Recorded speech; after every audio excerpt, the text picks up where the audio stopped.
નર્મદાની રાજનીતિમાં મોટો ભૂકંપ સર્જાવશે। ડેડિયાપાડાના આમ આદમી પાર્ટીના ધારાસભ્ય ચૈતર વસાવાને વનકર્મી પર હુમલો અને ધમકીના કેસમાં રાજપીપળા સેશન્સ કોર્ટે 7 વર્ષની સજા ફટકારી। નવેમ્બર 2023ના કેસમાં કોર્ટે ચૈતર વસાવા તેમના પત્ની સહિત 9 આરોપીઓને દોષિત ઠેરવી દંડ પણ ફટકાર્યો છે। સરેન્ડર સમયે ચૈતર વસાવાએ કહ્યું હતું કે દેશની ન્યાય પ્રણાલી પર તેમને સંપૂર્ણ વિશ્વાસ છે। હવે એ જ ન્યાય પ્રણાલીએ તેમને દોષિત જાહેર કર્યા છે। બીજી તરફ પાટીદાર આંદોલનના એક કેસમાં હાર્દિક પટેલ રાહત મળતા બંને ચુકાદાઓની તુલના પણ થઈ રહી છે।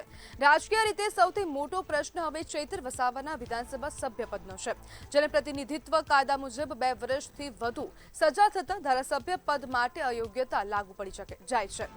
જો કે અંતિમ સ્થિતિ કોર્ટમાં અપીલ અને કાનૂની પ્રક્રિયા પર નિર્ભર રહેશે। આ ચુકાદાથી સૌથી મોટો ફટકો આપને પડી શકે છે, જ્યારે ભાજપ અને કોંગ્રેસ બંને માટે ડેડિયાપાડામાં રાજકીય તક ઊભી થઈ શકે છે। હવે નજર રહેશે કે કાનૂની લડાઈમાં ચૈતર વસાવાને રાહત મળે છે કે પછી રાજકીય સમીકરણો બદલાઈ જાય છે। ચૈતર વસાવાને 7 વર્ષની સજા ફટકારવામાં આવી છે। હવે એમએલએ પદ જશે કે કેમ તેવા અનેક પ્રકારના પ્રશ્નો પણ અહીંયા ઊભા થઈ ગયા છે।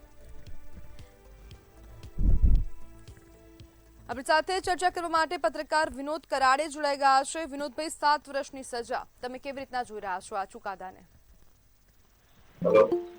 જી વિનોદભાઈ। વિનોદભાઈ, 7 વર્ષની સજા ચૈતર વસાવાને ફટકારવામાં આવી છે। સમગ્ર આ જે ચુકાદો આપવામાં આવ્યો છે તેને કેવી રીતના જોઈ રહ્યા છો? આ તમારા પ્રશ્નનો જવાબ આપતા પહેલા એક સ્પષ્ટતા કરી દઉં કે હું કોઈ પણ રાજકીય પક્ષનો વિરોધી નથી કે એનો તરફદાર નથી, પણ સત્ય વાત કરવી જોઈએ। એટલે આજે જે કંઈ ચુકાદો આવેલો છે, ચૈતર વસાવા તેમની બીજા જે લોકોને સજા થઈ છે એની પાછળ 100% રાજકીય ગણિત છે। રાજકીય ગણિત સિવાય આ રીતે હોઈ શકે નહીં। આ અગાઉ પણ ચૈતર વસાવાને એમની જે મિટિંગ હતી તો ગ્લાસ મારવાના મુદ્દે એ લગભગ 5-6 મહિના જેલમાં રહ્યા હતા। હવે એની અંદર જે કરુણતા એવી હતી કે ગ્લાસ માર્યા પછી આંખ રેખમાં જોવા જાય તો જે તે વખતે એનું પંચનામું થવું જોઈએ। ગ્લાસ જાડો હતો, કાંટનો હતો, કેટલા ટુકડા થયા, પણ એવું કોઈ પંચનામું થયું નહોતું। બીજું કે કોર્ટમાં પણ ચૈતર વસાવાના વકીલે કહ્યું હતું કે સીસી ફૂટેજ મંગાવવું, તો પોલીસે સીસીટીવી ફૂટેજ પણ ના આપ્યા। આ બધું રાજકીય જે રસોઈ થઈ અને એના કારણે ચૈતર વસાવાને જેલમાં જવું પડ્યું। એવું જ કંઈક આ કિસ્સામાં હું જોઈ રહ્યો છું। વિનોદભાઈ, શું ભારતીય જનતા પાર્ટી માટે ચૈતર વસાવા મોટો પડકાર હતા? 100% ચૈતર વસાવા ખૂબ મોટો પડકાર હતા। ચૈતર વસાવાને રાજકીય કારકિર્દી સમાપ્ત કરવા માટે આપણા હર્ષ સંઘવી સાહેબ પણ આવી ગયા, મિટિંગો કરી, મોદી સાહેબ પણ આવી ગયા। એક વાર તો મોદી સાહેબની અને ચૈતર વસાવા બેઉની સમાનતા રહેલી હતી।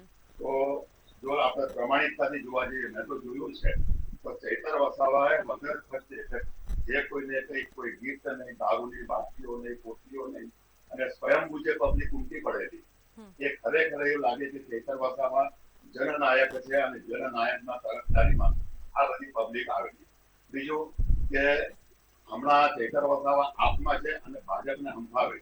હું ફરી કહું છું કે કોઈ રાજકીય પક્ષનો દુશ્મન વિરોધી નથી અને મિત્ર નથી, પણ અહીંયા રાજકીય રીતે એમની કારકિર્દી પતાવી દેવા માટે અને કદાચ બની શકે કે ચૈતર વસાવા હારી થાકીને ભાજપમાં જોડાઈ જાય એ ગણતરી હોઈ શકે।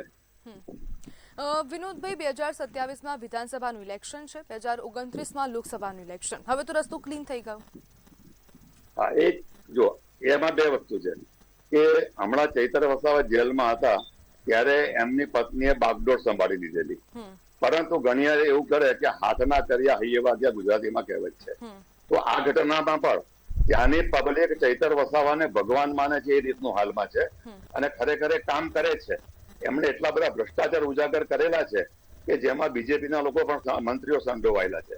પણ જો આ જેલમાં ગયા પછી મારું માનવું છે કે એમના જે કાર્યકર્તાઓ છે, એમના જે ચાહકો છે, એ બમણા વેગથી ચૈતર વસાવાના તરફમાં એટલે કે આપની પાર્ટીમાં ચૂંટણીમાં મત આપે, સિવાય કે કંઈક જાદુ થાય, કોઈક તમે સમજી શકો તેવો જાદુ કેવો મશીનનો હોય કે રાજકીય મશીનરીનો દુરુપયોગ હોય, એવી ઘટના બની શકે તો જ, બાકી ચૈતર વસાવાને આપને ફેવરમાં જનમત ઉમટી પડશે એવું મને લાગે છે।